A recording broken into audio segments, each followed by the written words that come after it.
o temporário ele é um complemento ao efetivo do que ocorre dentro do cliente. Então, se o cliente ele tem uma prática ruim ou ele não colabora de boas práticas, o contrato temporário ele vai ser um espelho daquilo. E nosso papel de consultoria é alertar, olha, aqui existem pontos que não estão em atendimento, eventualmente acontece, é muito raro, mas às vezes a gente faz esse alerta para poder fazer esse enquadramento. A responsabilidade tanto no terceiro quanto temporário, ela é da empresa que contrata, da empresa prestadora de serviço, no caso a Meta RH. E por isso que a gente tem um papel muito incisivo na questão de manter a remuneração equivalente, da condição do local de trabalho, de manter boas condições para esse colaborador, porque nós também somos responsáveis legalmente por essa relação. Como a gente falou de cultura de empresas, a gente também busca essa cultura de que os clientes também adotem as boas práticas e aloquem os nossos colaboradores em locais salubres de trabalho. Outra lenda urbana que tinha é que o contrato temporário era só por 3 meses, como o Lu falou. E desde 2017 mudou para esse prazo de até 180 dias. A gente está falando de quase 6 meses. Mas 180 dias e 6 meses é a mesma coisa. Por que não 6 meses? Porque a gente tem justamente aquela quebrinha se a gente colocar de 20 de janeiro a 20 de junho, dá 181 dias. Então, como tinha-se muita dúvida e a lei veio para tirar essas dúvidas, optou-se por 180 dias corridos.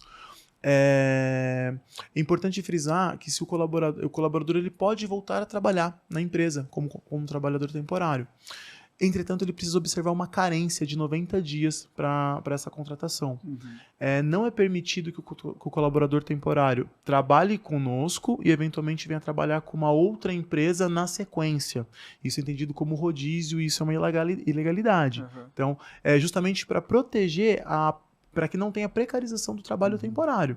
Então, é muito importante observar que o colaborador vai ter o alinhamento, ele vai ter aculturamento, ele vai trabalhar naquela empresa, ele pode, eventualmente, no futuro, retornar, mas com seus direitos preservados. Certo. Em outra modalidade de trabalho também, inclusive. Pode também ser efetivado, ele pode também ser terceirizado, isso pode acontecer na Mas mudança enquanto da ele modalidade. estiver nesse período de contrato de profissional temporário, ele não pode exercer de outra maneira, né? Ele não pode... Ele, por exemplo, tem um contrato de 30 dias. Ele tem que esperar o vencimento desse contrato para depois... Sim, depois ser recontratado.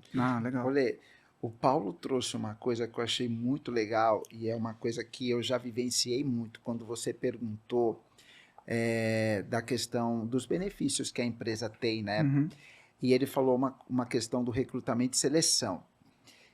Cara, eu já me deparei com muitas empresas. O cara chega assim para mim e fala assim, eu preciso comparar a sua planilha de custo de temporário com a minha planilha de efetivo aqui. E aí, quando ele comparava, ele falava, puxa vida, tem o salário, tem os encargos, tudo bem. Aí tem essa taxa aqui de administração, que toda empresa cobra, tem a tributação, a minha não tem. O cara falava assim, o meu custo, ele sai muito mais barato. Não compensa eu ter um temporário aqui. E eu falava, você só não observou um ponto. E o Paulo, acho que ele foi muito feliz na colocação dele. Então, tudo bem, você tem o meu custo maior e tem o seu. Só que dentro do meu custo, se você pegar e somar, então você precisa fazer um recrutamento e seleção dessas pessoas. Seja um número mínimo ou um número de 50 ou 70 pessoas. O custo com recrutamento e seleção envolve pessoas tecnicamente capacitadas, né? Você tem todo o custo de abordagem, de ligação, de contato com essas pessoas. Então, isso tem que estar inserido dentro do custo temporário, que no caso da administração nossa não tem, porque ele já está inserido. E aí depois você tem todos aqueles impostos que você precisa recolher. Você precisa de uma área fiscal, você precisa de uma área tributária, você precisa de pessoas que vão cuidar daquela folha de pagamento, sem contar que às vezes você paga os benefícios, né, para essa pessoa, para esse trabalhador temporário, e você vai receber do cliente depois de 30 dias, às vezes, ou seja, ele ainda trabalha com o seu dinheiro. Perfeito. Então, quando você faz um comparativo de tudo isso e pega todos os custos que estão embutidos, que a empresa também tem, só que ele só olhou para aquela planilha, e você vê, cara, você vai chegar a uma conclusão que é muito vantajoso. você contratar o temporário. Muito. Porque toda essa estrutura que eu falei agora, a consultoria já traz. Perfeito. E isso está ali dentro daquela taxa de administração.